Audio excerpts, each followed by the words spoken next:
Morning! So, kain po tayo guys. Meron po tayong McDo ngayon. So, bigay ito ni Ma'am Chris. Yung customer namin dito sa Sunhan Mart. Lutong-lutong pala. Malutong pa talaga siya guys. Kasi, manood lang ako sa live niya.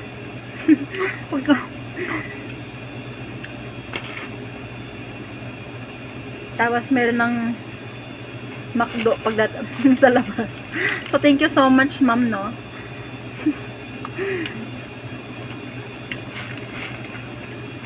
Nag-iisip pa naman ako kung anong kakainin ko ngayon kasi nagutom ako. Parang gusto ko mag-noodles. Yan naman. Wala nang sawang-sawa sa noodles, guys. Ang laki ng chicken.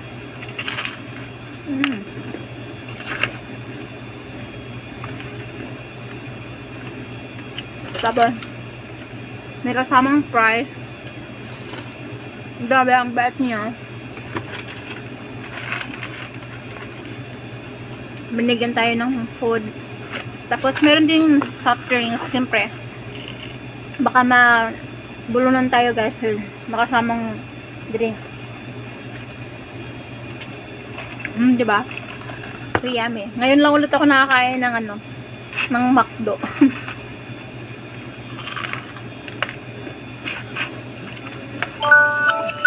Alas 4 na pala.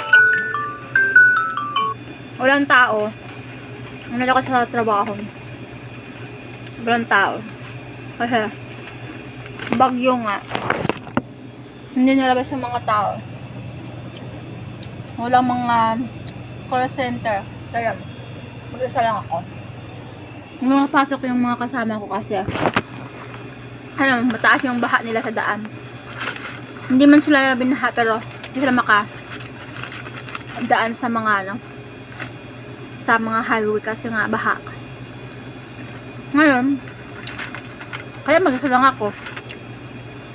Street ng lola niya. Yeah.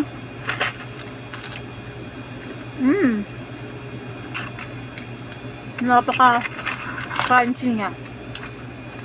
So, hi sir. May customer kami guys.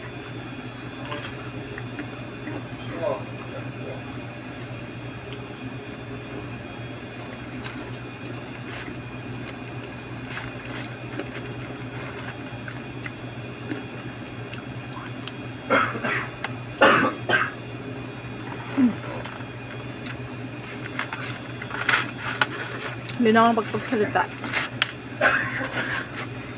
Sarap kumain. Lalo na pag libre. Yan talaga sa mga ito talaga blessings to sa akin. Kasi hindi ko expect na may bibigay sa akin ng McDo. Munta ka natulog ni ma'am eh. Parang nasa ibang bansa din siya. Hindi siya natutulog sa gabi. Sa morning. Trabaho ko ganun. Diba?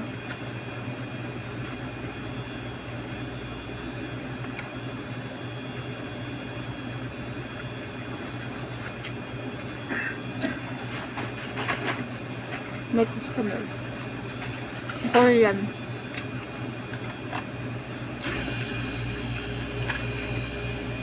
Sarap.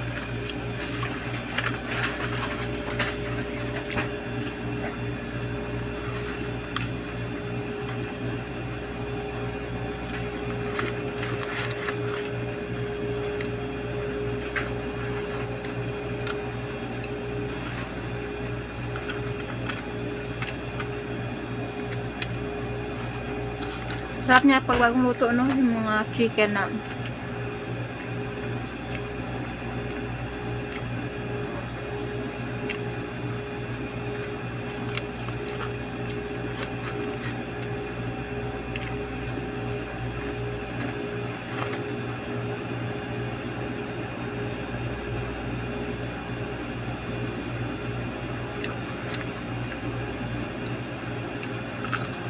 Mukbang.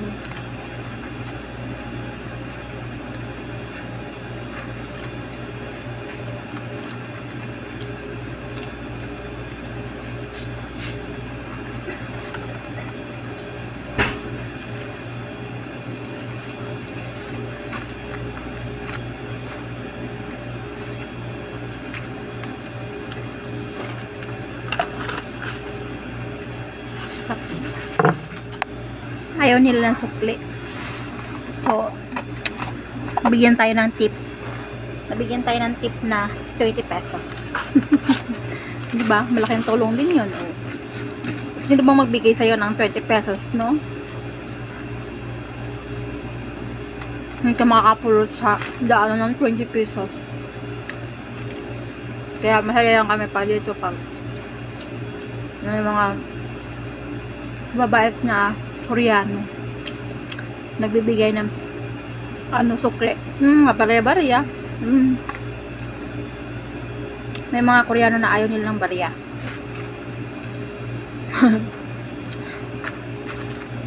Binibigay nila yung barya, hindi na kinukuha. Ang ginagawa ko, iniipon ko lang siya. O, diba?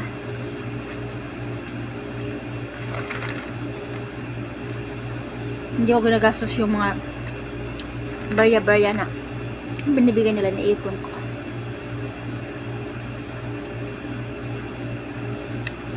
Simot talaga yun, no? Parang ano lang.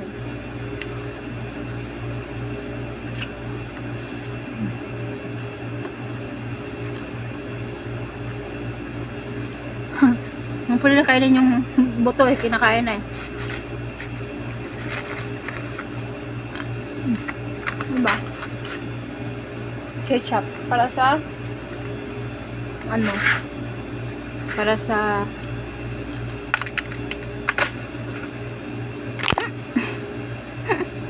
French fries.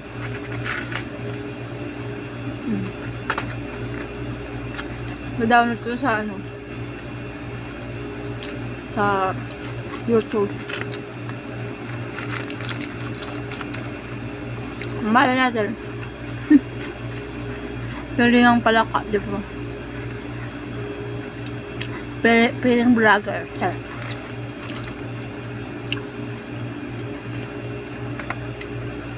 Sabi lang siya. Sabi na sir Kim, what are you doing? Eating, sir. Ang sarap Yan.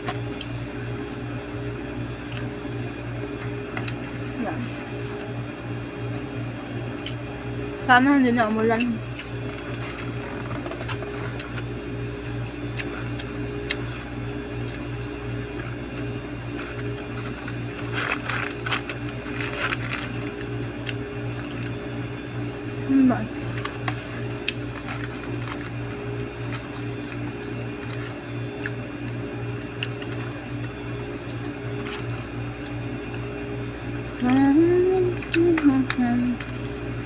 Naubos na yung gravy ko. Naubos na yung gravy ko, hindi pa ubos yung chicken. Ang gusto ko na gravy, gusto ko na yung gravy nila. Lalo sa sa bubuyog. Masarap din doon. Ang gravy nila. Ang ilong ko, makate.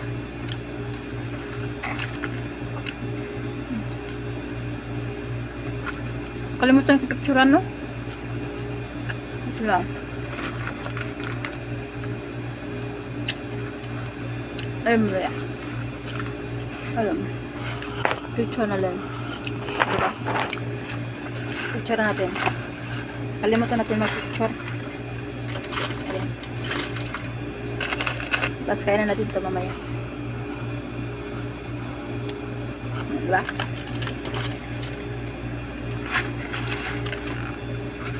Kaya natin to kasi hindi ito masarap pag malamig. Masarap yung mainit-init. Crunchy.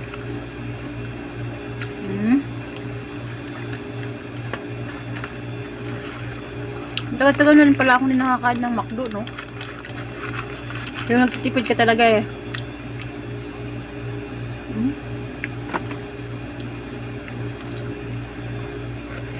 Yung nagtitipid ka talaga kasi mas may kailangan pa kasi bibili ka sa McDo. Yung inisip mo yung ikaw kakain ka ng McDo tapos yung anak mo hindi makakain ng masarap, di ba?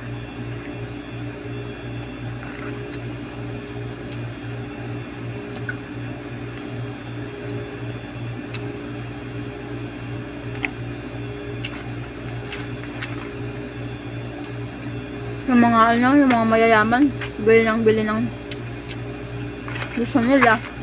Pero nakakaingit yun ba? Sana, balang araw, matry mo din yung mag-grocery ng walang limit yung yung budget. Kaya yung mga sapat lang yung kinikita, yun, nagba-budget lagi.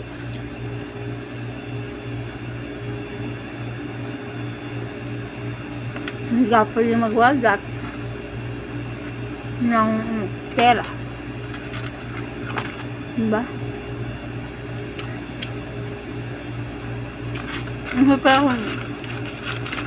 Ang hirap kumita ng pera. Yung iba naman, nagsusugal. Tapos mawawala lang sa isang iglap, diba?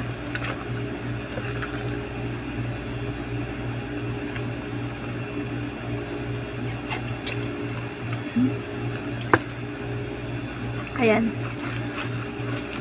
Pinentuhan ko lang yung pagkain ko. Wala na.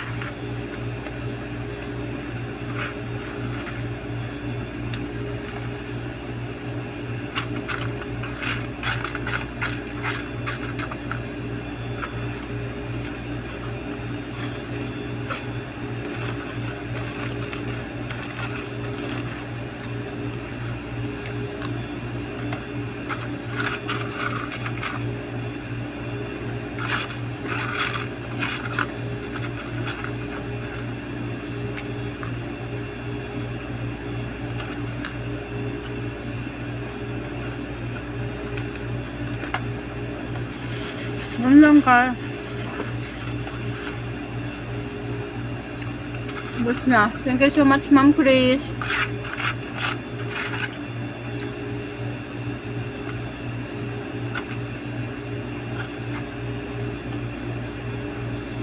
Last bite.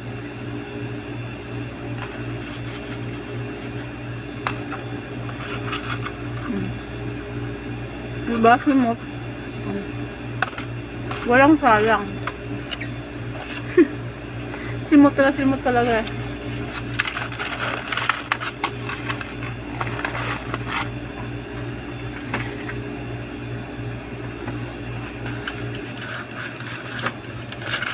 Tago natin ito kasi yung iba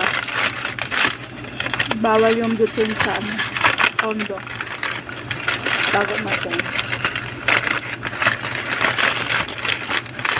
Nagagamit ko. Ito ba yung tago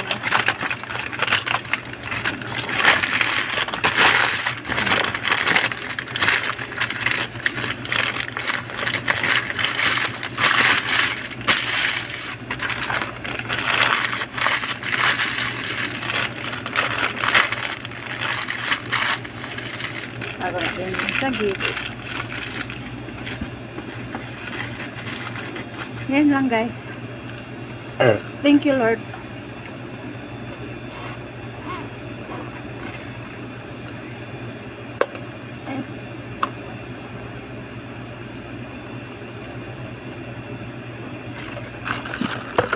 My princess. Sa ilalim, ma'am. Yung sa pula yan. Ipipress mo lang siyang ganyan. Yes.